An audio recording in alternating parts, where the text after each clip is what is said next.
नमस्कार, हमारा उत्तराखंड देख रहे हैं आप। मैं हूं आपके साथ संदीप निरंजन सरकार। लोकसभा चुनाव से पहले उत्तराखंड बीजेपी ने विभिन्न प्रकोष्ठों की घोषणा कर दी है। बीजेपी प्रदेश अध्यक्ष महेंद्र भट्ट ने बताया कि पार्टी द्वारा 17 में से 13 प्रकोष्ठों की आज घोषणा की गई है, जिसमें एक संयोजक और 5 सह संयोजक बनाए गए हैं। एक प्रकोष्ठ में अधिकतम 6 सदस्यों की टीम को शामिल किया जाएगा। महेंद्र भट्ट ने बताया कि चिकित्सा प्रकोष्ठ, संस्कृति, व्यवसायिक, पूर्व सैनिक, शिक्षक, धर्म संस्कृति, गोरखा, आर्थिक, एनजीओ, स्थायी निकाय पंचायत, बुनकर और मछुआरा प्रकोष्ठ की घोषणा की गई है। वहीं महेंद्र भट्ट ने बताया कि जल्द ही पार्टी शेष 4 में से 3 प्रकोष्ठ की भी घोषणा करेगी।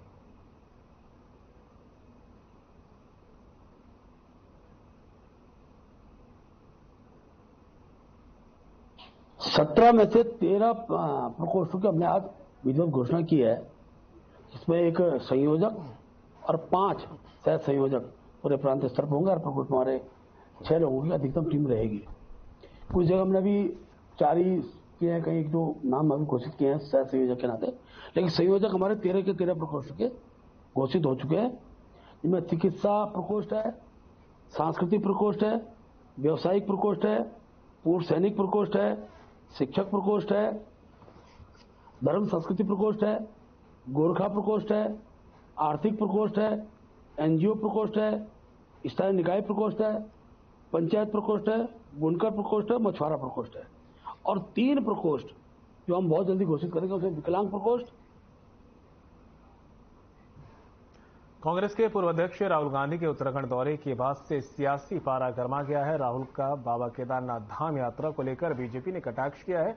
बीजेपी के वरिष्ठ नेता और कैबिनेट मंत्री प्रेमचंद अग्रवाल का कहना है कि चुनाव आते ही राहुल गांधी को भगवान की याद आती है और चुनाव के बाद भगवान को ये लोग भूल जाते हैं। साथ ही उन्होंने कहा कि भगवान उनकी बुद्धि को ठीक करे ताकि वे 12 महीने भगवान को याद करें।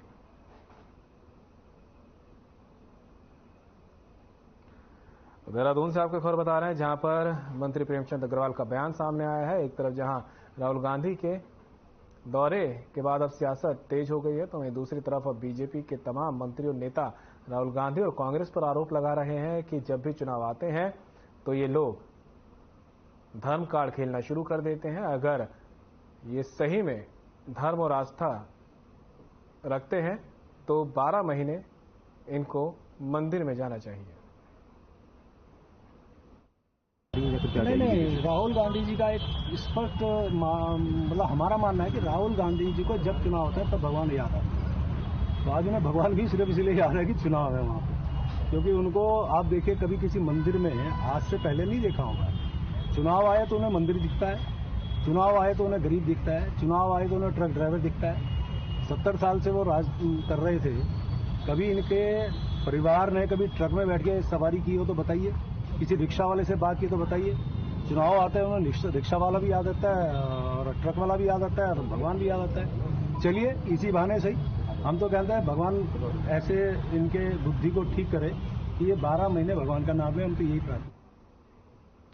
राहुल गांधी के केदारनाथ दौरे को लेकर बीजेपी प्रदेश अध्यक्ष महेंद्र भट्ट ने तंज कसा है। उनका कहना है कि ये देवभूमि उत्तराखंड है, यहाँ सभी का स्वागत है और उन्हें खुशी है कि कांग्रेस के सभी बड़े नेता सनातनी होते जा रहे हैं। भट्ट ने कहा कि ये बीजेपी का ही प्रभाव है कि राहुल गांधी माथे पर चंदन लगाकर अपने को सनातनी होने का प्रमाण दे रहे हैं। इसी के साथ उन्होंने कहा कि जहां तक बात राहुल गांधी के दौरे के दौरान मोदी मोदी नारे की है, तो वे सभी लोग देश भर से आए हुए तीर्थयात्री थे। मोदी जिंदाबाद के नारों से कांग्रेसियों में इतना खौफ क्यों है? ये लोगों के मन की बात है जिसे कांग्रेस को समझना चाहिए।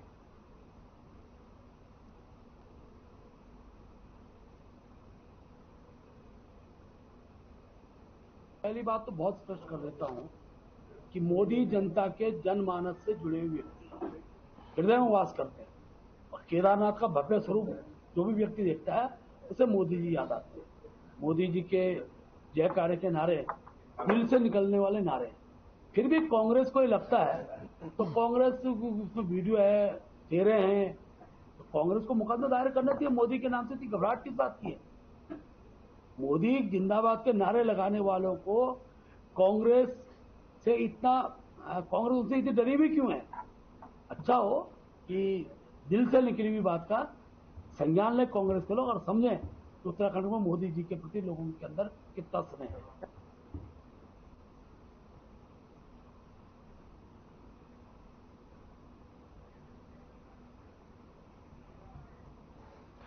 बीते दिन विपक्ष ने उत्तराखंड के 30 मदरसों में 700 से अधिक गैर मुस्लिम बच्चों के पढ़ने का मामला उठाया था और बदतर शिक्षा व्यवस्था पर सवाल खड़े किए थे, जिस पर बीजेपी की ओर से बयान जारी किया गया था कि सीएम के संज्ञान में ये मामला है, इसकी जांच कराई जा रही है। वहीं मदरसा बोर्ड के अध्यक्ष का बयान अब सामने आया है। मदरसा बोर्ड के अध्यक्ष मुफ्ती शमूम कासमी का कहना है कि मामले का बोर्ड ने संज्ञान लिया है।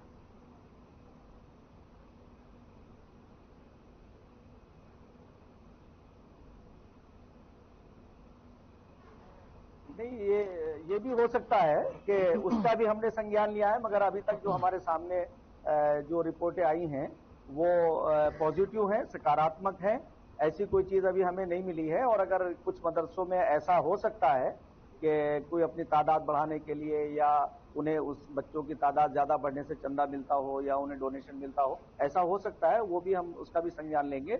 और माननीय हमारे प्रदेश अध्यक्ष श्री महेंद्र भट्ट जी ने जो कहा है वो बिल्कुल सही कहा है और हम उस चीज को आगे बढ़ाएंगे, उनकी जांच भी कराएंगे। और जांच जो है ये तो एक सरकार का एक हिस्सा होता है, जो प्रक्रियाएं होती है, जांच समय समय पे कराते रहते हैं। जांच कोई ऐसी चीज नहीं है कि जिससे घबराना चाहिए, बल्कि उसे फेस करना चाहिए और सही तथ्यों को मदरसों के संचालकों के सामने रखना। बीजेपी किसान मोर्चा के प्रदेश अध्यक्ष जोगेंद्र पुंडीर ने आज अपना जन्मदिवस बीजेपी कार्यकर्ताओं के साथ मनाया है। इस दौरान रक्तदान शिविर का भी आयोजन किया गया। बीजेपी प्रदेश अध्यक्ष महेंद्र भट्ट ने भी वहीं पहुंचकर उन्हें शुभकामनाएं दी है। साथ ही रक्तदान के मौके पर कई लोगों ने रक्तदान भी किया है। लोगों के जीवन को बचाने का संकल्प भी लिया गया है। महेंद्र भट्ट ने जोगेंद्र पुंडीर को जन्मदिवस और इस कार्यक्रम की शुभकामनाएं दी। इसके साथ ही दोनों अध्यक्षों ने जरूरतमंद लोगों को सर्दी से बचने के लिए कंबल भी वितरित किए हैं।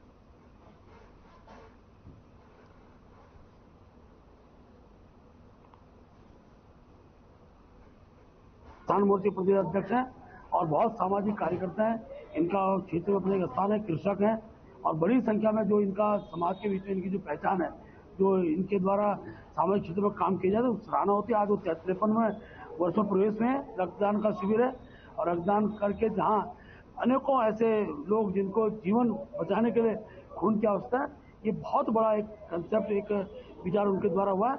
आगामी दिनों में इससे और अच्छा काम अपने जीवन काल में करेंगे। मैं परमपिता परमेश्वर का धन्यवाद करते आप सभी का हार्दिक स्वागत अभिनंदन करता हूं और क्षेत्र के जो मेरे सम्मानित बुजुर्ग हैं, मां शक्ति है, जो नौजवान और अपने संगठन के जितने भी अपने सहयोगी हैं, आज इनका जो अपार स्नेह मिला, मैं परमपिता परमेश्वर से प्रार्थना करता हूं कि ये सहयोग और अपनापन, हमारा एक पारिवारिक रिश्ता हमेशा बना रहे और हम जो वसुधैव कुटुंबकम और सर्वे भवन्तु सुखिनः की संस्कृति पे चलने वाले हैं, हम अपनी खुशियों में ऐसे ही रचनात्मक काम करेंगे।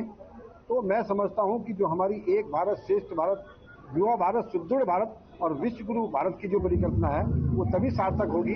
अब 2 दिन बाद हमारा राज्य स्थापना दिवस भी है। तो वहीं सोबन सिंह जीना विश्वविद्यालय अल्मोड़ा में छात्र संघ चुनाव हुए हैं। पुलिस और विश्वविद्यालय प्रशासन की कड़ी निगरानी के बीच सुबह 10 बजे से मतदान शुरू हो गया था। राकोदादा विश्वविद्यालय के सबसे बड़े और मुख्य अल्मोड़ा परिसर में छात्र संघ चुनाव में एबीवीपी, एनएसयूआई सहित 3 उम्मीदवार चुनाव मैदान में उतरे। वहीं दोपहर 2 बजे तक मतदान संपन्न हुआ और 3 बजे से पत्रों की काउंटिंग शुरू हुई थी।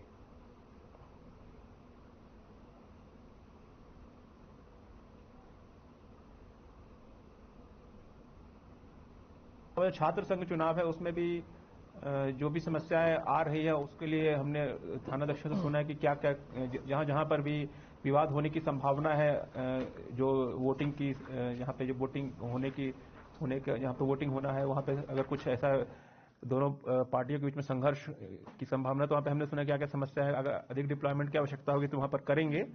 और हमारा प्रयास है कि शांतिपूर्ण ढंग से और फ्री एंड फेयर इलेक्शंस हो।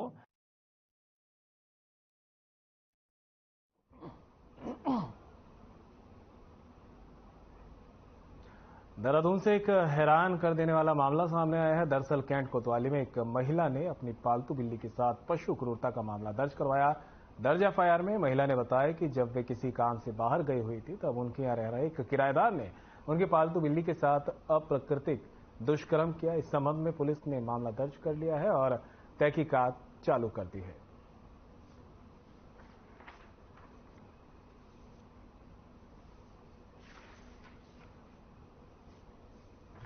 देखिए, डाकरा निवासी एक महिला के द्वारा थाना कैंट पर एक मुकदमा दर्ज कराया गया कि उसकी अनुपस्थिति में उसके किराएदारों में से एक किराएदार ने एक बिल्ली के साथ दुष्कर्म करने का प्रयास किया या उसके साथ अप्राकृतिक संबंध बनाए।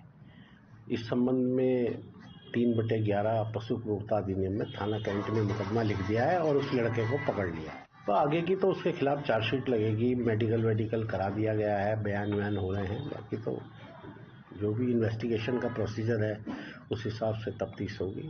बयान में क्या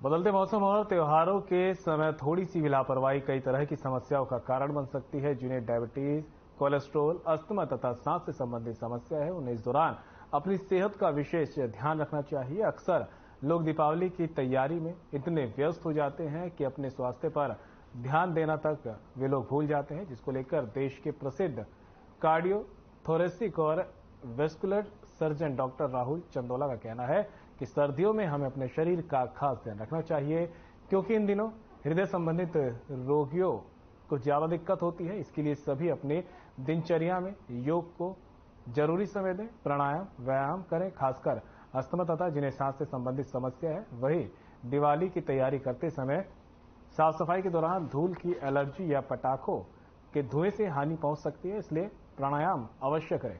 प्राणायाम के अभ्यास से फेफड़े मजबूत होते हैं तथा सांस संबंधित जटिलताओं को कम करने में सहयोग मिलता है।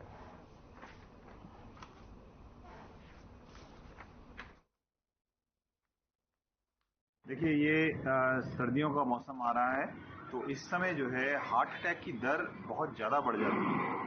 खासतौर से जो वृद्ध लोग हैं, जिन लोगों को ऑलरेडी जो है हार्ट की प्रॉब्लम है, ऐसे लोगों को जो है हार्ट अटैक के चांसेस ज़्यादा बढ़ जाते हैं। साथ में जो पॉल्यूशन जो है काफ़ी हाई लेवल पे रहता है। अभी AQI आप देख रहे होंगे इतना हाई है, 300, 350, 400 से ऊपर AQI है, जो कि ऑलमोस्ट 8, 9, 10 गुना जो है नॉर्मल से है।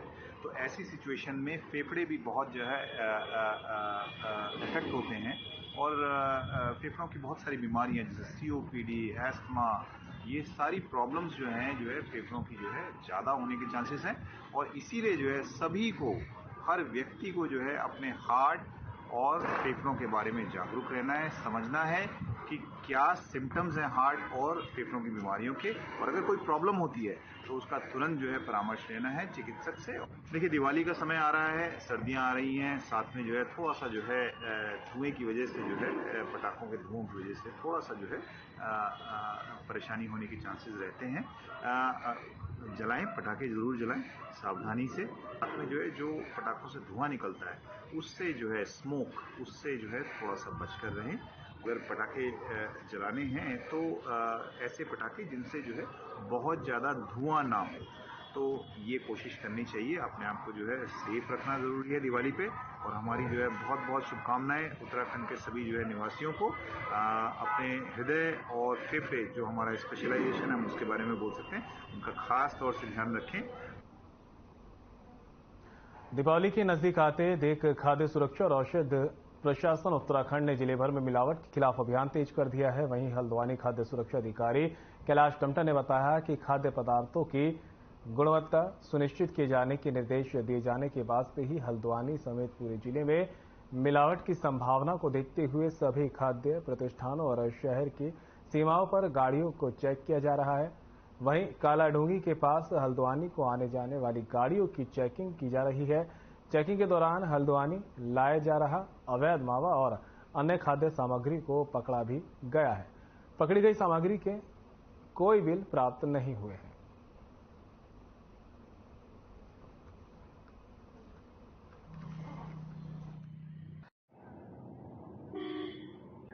दिवाली पर्व को ध्यान में रखते हुए माननीय शासक साहब, माननीय स्वास्थ्य मंत्री सरकार के द्वारा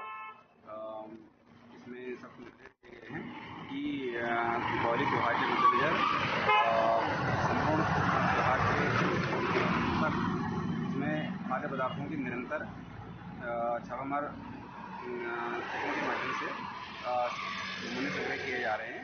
इसमें अभी तक हमारे द्वारा जनपद नैनीताल में करीब 25 के आसपास खाद्य पदार्थों के नमूने जांच के लिए ले लिए गए हैं। इसी श्रृंखला में आज हमारे द्वारा जो बाहरी क्षेत्रों से हमारे जनपद में खाद्य सामग्री विभिन्न वाहनों के माध्यम से लाए जाते हैं, तो इसमें हम आम्रपाली इंस्टीट्यूट के पास लमाचौड़ पे जो चेक पोस्ट है वहाँ पे हम लोग वाहनों को रोक करके ये चेकिंग कर रहे हैं। और अभी तक हमें बसों से खोया और कुछ मिठाइयाँ ले जाते हुए मिले हैं, और जिसमें हमारे द्वारा अभी तक 2 नमूने यहाँ पे ले लिए गए हैं और अभी भी कार्रवाई निरंतर दिवाली तक जारी रहेगी।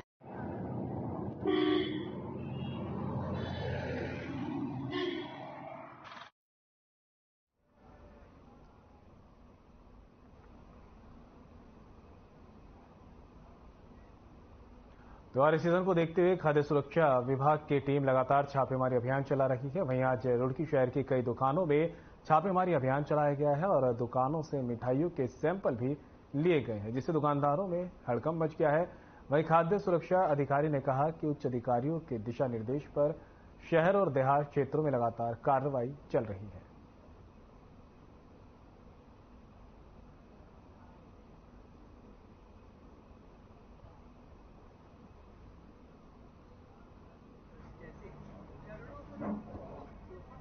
त्योहारों को मद्देनजर रखते हुए हमने टीम बना रखी है। टीम लगातार कार्य कर रही है, क्योंकि त्योहारों में खपत अधिक होने के कारण मिलावट की आशंका ज़्यादा रहती है। तो पहले हमने बॉर्डर पे जितनी हमारा पनीर मावा मिठाई बन के आ रही थी, उस पर हमने कार्रवाई की थी, और हमें संयुक्त रूप से प्रशासन और पुलिस के साथ भी कार्रवाई की थी। हमने कई जगह पकड़ा भी इस तरह का मिलावटी जो हम संदिग्ध लग रहा था, उसे डिस्ट्रॉय भी किया, सैंपल भी लिए गए थे।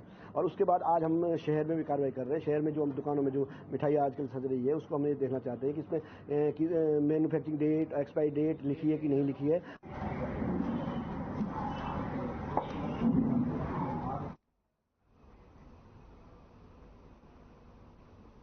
थराली से बीजेपी विधायक भूपाल राम टमटा ने सोमवार को थराली विधानसभा में चल रहे विकास कार्यों की समीक्षा हेतु थराली तहसील सभागार में विभिन्न विभागों के विभागाध्यक्ष की समीक्षा बैठक ली थी। बैठक में लोक निर्माण विभाग, सिंचाई विभाग, जल संस्थान, जल निगम समेत ग्रामीण निर्माण विभाग, लघु सिंचाई विभाग के आला अधिकारी समेत खंड विकास अधिकारी मौजूद रहे।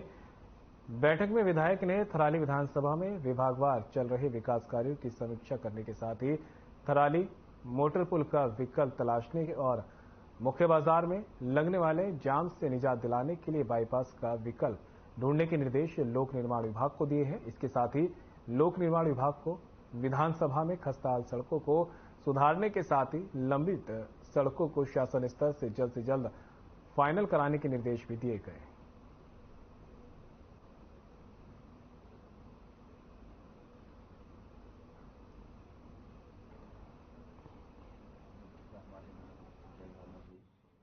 जहाँ तक एनपीसीसी के आज यहाँ पर सहायक अभियंता आए थे, उनको भी हमने ये निर्देश दिए हैं कि कुछ सड़कों पर मैं स्वयं आकर के स्थलीय निरीक्षण भी करूँगा।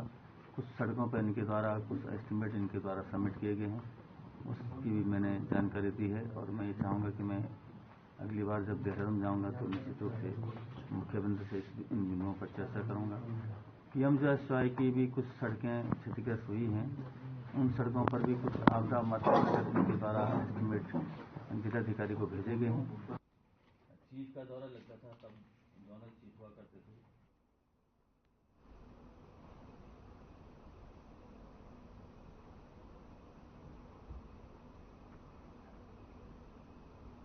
थराली से आपको खबर दिखा रहे हैं, जहां पर विधायक ने अधिकारियों की बैठक ली गई है और तमाम विभाग के अधिकारी यहां पर मौजूद रहे हैं और उनके बाद में उन्हें जरूरी दिशा निर्देश दिए। साथ ही जो भी लंबित पड़े काम है उनको भी जल्द पूरा करने के यहां पर विधायक द्वारा निर्देश दिए गए हैं।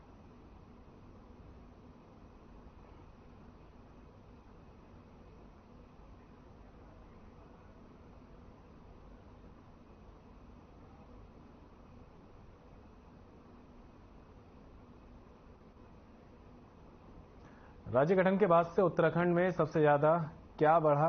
जनसंख्या, असमानता, पलायन और आपदाएं। अनुमान है कि पिछले 2 दशकों में देश में 36% और उत्तराखंड में 50% से भी अधिक जनसंख्या बढ़ी है। 2021 में जनगणना नहीं हुई, लेकिन अनुमान है कि पिछले 2 दशक में उत्तराखंड में औसत हर साल 2 लाख लोगों की बढ़ोतरी हुई है। इस पर कांग्रेस के संगठन उपाध्यक्ष मथुरादत्त जोशी ने कहा कि जब से ये राज्य बना है, इसमें तब से अब तक सबसे बड़ी समस्या बेरोजगारी है और बेरोजगारी रोजगार को लेकर भी आंदोलन करते हैं और अभी आंदोलन हो रहे हैं।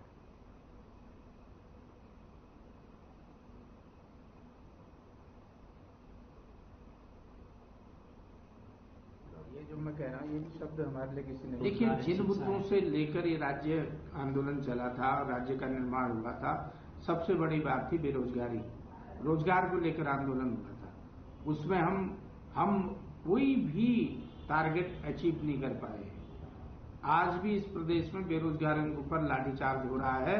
बेरोजगारों के खून से होली खेलने का काम इस प्रदेश में आज भी हो रहा है, चाहे वो सरकारें किसी की रही हो। और आज की सरकार ने तो बिल्कुल ही हद पार कर दी है। जिस तरह के नौजवानों को सड़क पर लिटा लिटा कर पीटा गया है, रोजगार के कोई संसाधन सृजित करने का काम इस सरकार ने नहीं किया। ये जो मैं कह रहा हूँ, ये भी शब्द हमारे लिए किसी ने कहे हुए, मैं समझ रहा हूँ, बात गंभीरता से होगा।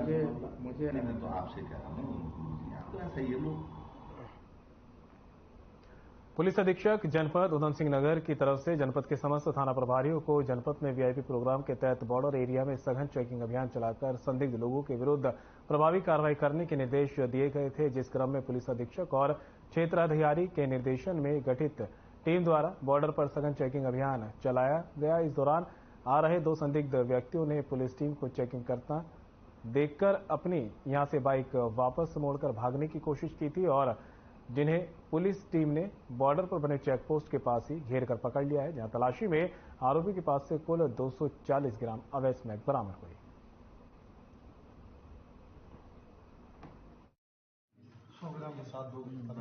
किया जा रहा है कि वर्ष 2025 तक उत्तराखंड जो कि एक देवभूमि है, इसे नशा मुक्त बनाना है। इसी अभियान को हम लोग लगातार चलाए जा रहे हैं। फिलहाल बुलेटिन में मेरे साथ इतना ही। दीजिए इजाजत, नमस्कार।